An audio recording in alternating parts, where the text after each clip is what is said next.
everybody listen. So one of the things that you may or may not know about me is that I love books. Legitimately. When I was a kid, my mom made sure that I learned how to read before I went to kindergarten. And she always took my brother and I to the library, like to different programs and shows and activities. So I love the library. Libraries all across the country. I just love being in libraries. I walk in and I'm like, I'm home. To the point where I went to a friend's wedding on the Eastern Shore, the Maryland part of the Eastern Shore last year. And I got in on a Friday and I had some stuff that I needed to get done for work.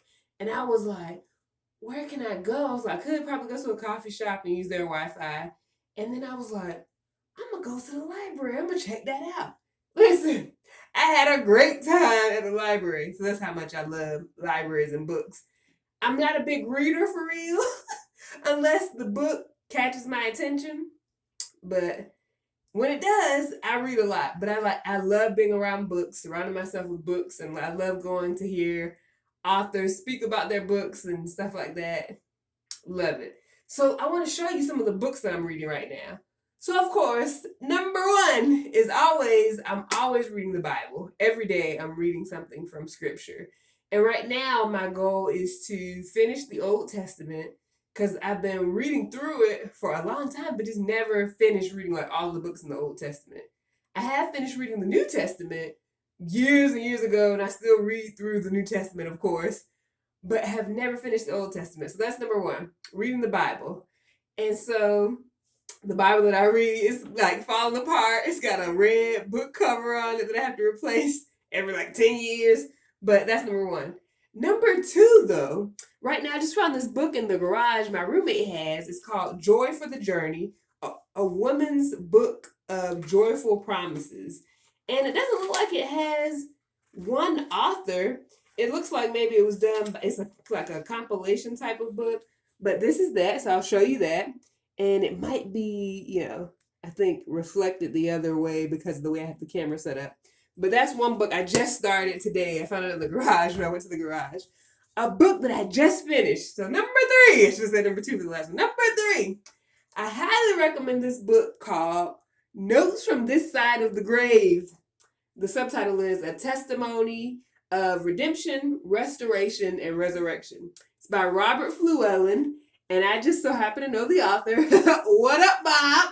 Bob is this older man that I know. He's mainly like a mentor, but you got to read this book. I'm not going to spoil it, but I will say that this is a story about his life and different people in his life who the Lord told him to write about when he had this total reset of his life, as he would say, about 4 years ago.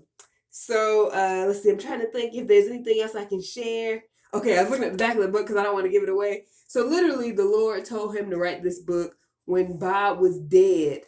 Literally, stone cold dead for 12 minutes. So you got to read this book, Notes from This Side of the Grave by Robert Fluellen. You can get it online. You can get it on Amazon. But definitely check out this book.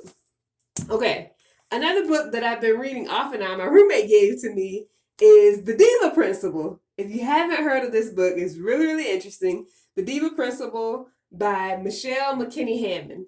Now, let me tell you, McKinney Hammond is so fabulous. I heard about her probably maybe about 13 years ago or so. She actually spoke at a conference that I went to when I was in college, and it was at the Impact Movement Conference. So what up, Impact? So that's when I first became exposed to her, and she was talking about singleness, and she specifically writes, from what I've seen, so I could be wrong, but specifically writes from the perspective of being a single woman, being fabulous, and like living out the Christian journey in this 21st century as a single person. So it's really, really good. And what she talks about is not like diva, like she's telling you how to be fabulous, but she's looking at different case studies in the Bible of different women. Definitely check this out. I haven't finished it yet, but it's really good. Okay, 2 other books that I'm working on. Now, this one is going to be real secular. My roommate also gave me this next one I'm about to talk about. So this one I just am working on. I've been working on it for a little while. Share, my roommate gave to me. But this other one is... act Like a Lady, Think Like a Man by Steve Harvey. So I'm reading this because it's really, really interesting so far. And my roommate had given it to me. It's been sitting on my bookshelf. And one of my goals during quarantine was to read one new book. Just one. That was all I wanted to do. However, as I started reading, I was like, oh, let me read some other books that have been on my shelf that I haven't read yet that people have given to me. So that is a very interesting read in terms of thinking about how men think versus how women think. And it's a page turner. What can I say? I actually just started reading it about 2 nights ago, but I've been enjoying it so far. This last one, I don't have the cover for it, but a lady who's been working with my organization, shouts out to Sheila. Hey, Sheila. Sheila gave me this book. She gave me Michelle Obama's book as well. But I have to talk about that in another video of books that I have finished, like just books that I have just finished while I've been in quarantine. But this one is Dreams from My Father by Barack Obama. And it's a long one. And I'm a slow reader when there are a lot of pages. I'm on page 113. And there are over 400 pages in this book. So this is probably one that will take me a very long time to read.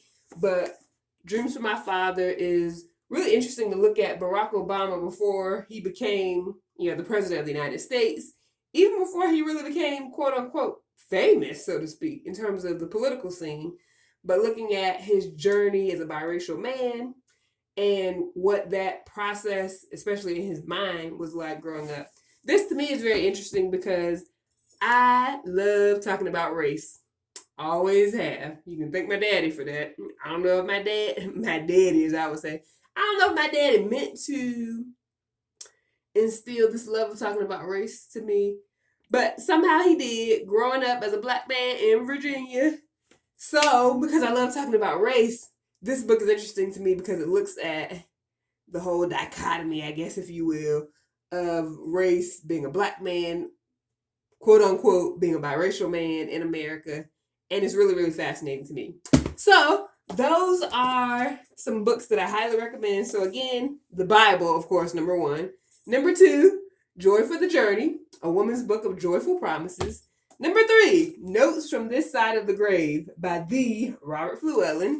Number 4, Act Like a Lady, Think Like a Man. Very interesting. Again, this is a secular book. And The Diva Principle. I think I did these in opposite order. I'm sorry. The Diva Principle by McKinney, Hammond. And then last but not least, working through another secular book, Dreams from My Father by Barack Obama. But what are you guys reading? Do you like to read?